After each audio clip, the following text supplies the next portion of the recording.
मपोको Lions दुनिया के सबसे खतरनाक शेरों में से एक थे और इन 6 मपोको भाइयों में 2 भाई ऐसे थे जिनका आतंक सबसे ज्यादा था।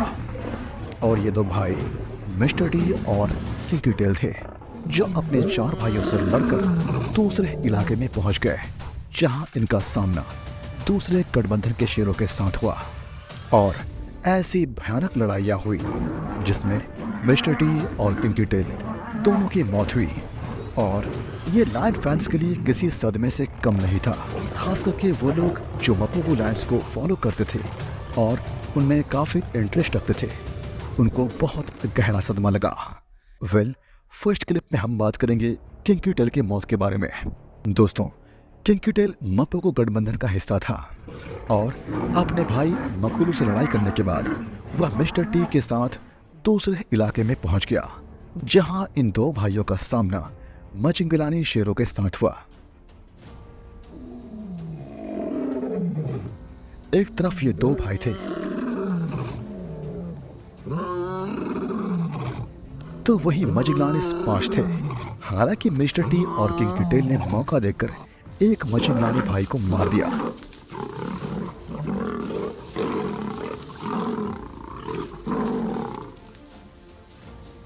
फिर क्या जंग छिड़ गई और मौका देकर मचिंगलानी ने किंकी टेल को पकड़ लिया।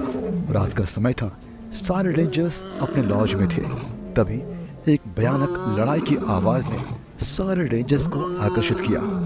यह आवाज इतनी भयानक और इतनी दर्दनाक थी कि चारों तरफ गूंज रही थी।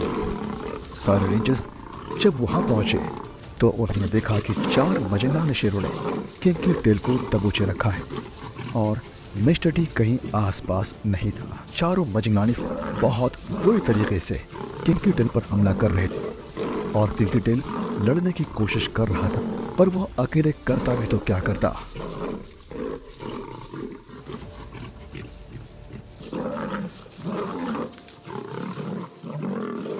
फिर मचिंगलानीस ने वो किया जो किंकी टेल को मौत के एक कदम और करीब कर दिया। उन्होंने किंकी टेल की रीढ़ की हड्डी को तोड़ दिया और उसकी हड्डी की टूटने की आवाज़ रेंजर्स ने भी अपने कानों से सुना। और वे बताते हैं कि वह नज़ारा इतना ज़्यादा भयानक था कि उन्हें देखकर भी काफ़ी तकलीफ हो रहा था, लेकिन वह नेचर से इंटरफेयर नहीं कर सकते। फिर थोड़ी देर बाद अपने भाई किंकी टेल की मदद करने के लिए मिस्टर टी वहाँ पहुँचता है, लेकिन तब तक किंकी टेल अधमरा हो चुका था और मचिंगलानीस भाइयों के सर पर खून सवार था और वे किसी की नहीं सुनने वाले थे। जैसे ही मिस्टर टी वहां पहुंचा, उन्होंने मिस्टर टी पर भी हमला करने का सोचा और मिस्टर टी समझ चुका था कि वह अपने भाई को आज बचा नहीं पाएगा, इसलिए वह अपनी जान बचाकर भागने लगता है।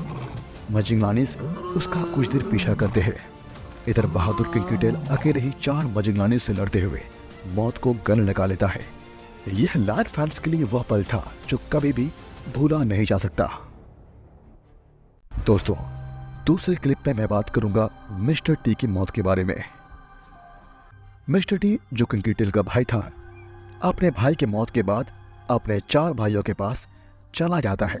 वहां कुछ दिन रहने के बाद उसका सामना सिलाटी गठबंधन के शेरों के साथ होता है। यह दूसरा गठबंधन था शेरों का, जो कि नया, जवान और जोशीला था। ये अब उस इलाके पर राज करना चाहते थे जहां पर मिस्टर टी का राज था और मौका देकर सिलाटी गठबंधन के शेरों ने मिस्टर टी को दबोचा। मिस्टर टी बूढ़ा हो चुका था, लेकिन अभी भी जिगरा रखता था। वह अकेले ही पूरे गठबंधन के शेरों से लड़ पड़ा, पर वह अकेला करता भी तो क्या करता। रेंजर्स जब वहां पहुंचे तो उन्होंने देखा कि मिस्टर टी के शरीर से खून निकल रहा है। मिस्टर टी पूरी कोशिश कर रहा है उनसे लड़ने का, पर वह बेचारा कुछ नहीं कर सकता। वह बूढ़ा हो चुका है, पर अभी भी उसके अंदर वही जोश है जो पहले था। आपको जानकर हैरानी होगी कि यही वजह थी कि मिस्टर टी को लोग शैतान कहते थे, क्योंकि वो बहुत ही ज़्यादा खूंखार और बहुत ही ज़्यादा ब्रूटल था। पर वो आज फंस गया था। आखिरकार सिलाटी लायंस ने उसे तड़पा तड़पा कर मार डाला और मिस्टर डी की मौत ने पूरे लायन समुदाय के बीच शोक का माहौल पैदा कर दिया, क्योंकि मिस्टर टी एक ऐसा शेर था जिसकी एक झलक पाने के लिए दूर दूर से पर्यटक साबी सैंड आया करते थे।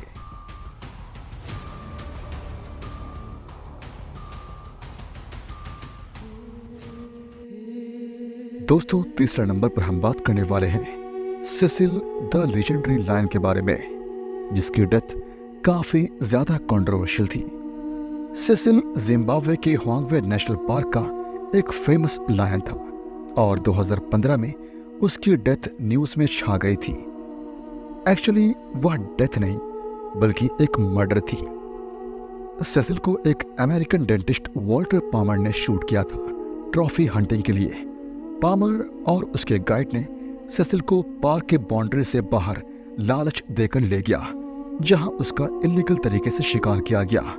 पहले पामर ने एक बो एंड एरो की मदद से सेसिल को इंजर किया और फिर 10 से 12 घंटों तक तड़पने के लिए छोड़ दिया और उसके बाद उसकी गोली मारकर हत्या कर दिया। सेसिल की मौत ने पूरी दुनिया में गुस्से का तूफान उठा दिया, क्योंकि वह कंजर्वेशन एफर्ट्स का एक बहुत ही शानदार सिंबल बन चुका था। लोगों ने सवाल खड़े करने शुरू कर दिए कि आखिर ट्रॉफी हंटिंग क्यों किया जाता है। आज भी अफ्रीका में लायंस की ब्रीडिंग की जाती है ताकि वेल्दी और पैसे वाले लोग आ सके और उन्हें शूट कर सके। ये वो लायंस होते हैं जिनकी ब्रीडिंग इसीलिए की जाती है ताकि ये बड़े हो सके और ये खतरनाक ना हो और लोग इसको शूट कर सके। और ये बहुत ही मेजर इशू है अफ्रीका में, इसे कैंड हंटिंग भी कहते हैं। वेल, सेसिल का कॉलेशन भी काफ़ी इंटरेस्टिंग था। सेसिल हुआंगवे नेशनल पार्क में जेरिको के साथ मिलकर एक कॉलेशन का निर्माण किया था।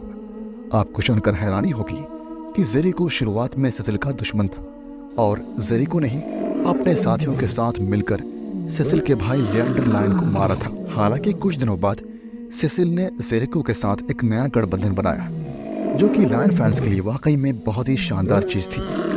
सेसिल और जेरिको ने कई कब्स को जन्म दिया जो उनके लीनिएज को आगे बढ़ाने में मदद करने वाले थे। सेसिल के मौत के बाद जेरिको ने अपने टेरिटरी को डिफेंड करना शुरू किया, लेकिन वह भी काफी जल्दी मारा गया। सेसिल की हत्या ने न सिर्फ एक फेमस लायन को खोया बल्कि उनके लीनिएज के लिए भी एक बड़ा धक्का था। यह इंसिडेंट कंजर्वेशन एफर्ट्स के लिए एक वेकअप कॉल बन गया, जिससे लोगों ने वाइल्ड लाइफ की प्रोटेक्शन की जरूरत को समझा। दोस्तों, चौथा वीडियो है द लास्ट लायन डॉक्यूमेंट्री का। इस वीडियो को जब मैंने पहली बार देखा था तब मैंने सोचा था कि इसको मैं समराइज करके वीडियो बनाऊंगा, और जब मैंने वीडियो बनाया, यकीन मानिए मेरे आंखों में भी आंसू आ गए थे। मैं क्या, जितने लोगों ने भी इस वीडियो को देखा सबकी आंखें नम हो गई। इस डॉक्यूमेंट्री को शूट करने वाले कैमरा क्रू और डायरेक्टर की टीम ने भी कुछ ऐसा ही महसूस किया था। इस डॉक्यूमेंट्री के शेरनी एक ऐसे इलाके में पहुंच जाती है जहां वह अकेली होती है और उसके साथ उसके शावक होते हैं, जहां उसे हर रोज स्ट्रगल करनी पड़ती है अपने शावक को जीवित रखने के लिए और शिकार करने के लिए। लेकिन उसके एक शावक को चोट लग जाती है, जिसकी वजह से उसकी कमर की हड्डी टूट जाती है और वो बेचारा शावक उसकी मां के साथ चल नहीं पाता है।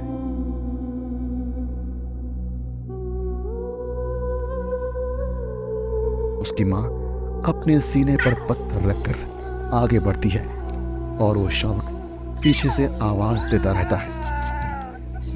शेरनी समझ जाती है कि ये सरवाइव नहीं कर पाएगा, लेकिन वह मां होती है और अपने दूसरे बच्चों को खतरे में नहीं डाल सकती है इसको अपने साथ रखकर। दोस्तों, नेचर जितना ही शानदार बाहर से लगता है उतना ही खतरनाक और डरावना करीब से देखने पर महसूस होता है, और ये चीज़ हम सब ने महसूस किया।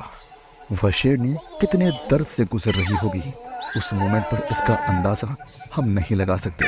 उसकी आंखों में देखकर आप कह सकते हैं कि वो कितनी मुश्किल से गुजर रही होगी। वेल, आप सोच रहे होंगे कि कैमरा क्रू और डायरेक्टर्स ने उस शावक की मदद क्यों नहीं की। वेल दोस्तों, डॉक्यूमेंट्री शूट करना एक अलग चीज़ है, पर नेचर से इंटरफेयर करना सही नहीं होता है।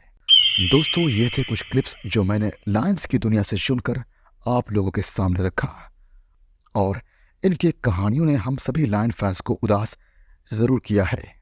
उम्मीद है कि आप भी कुछ ऐसा ही महसूस किए होंगे। वीडियो पसंद आई तो लाइक कीजिए और अपने एनिमल लवर्स लायन फैंस को शेयर कीजिए। धन्यवाद।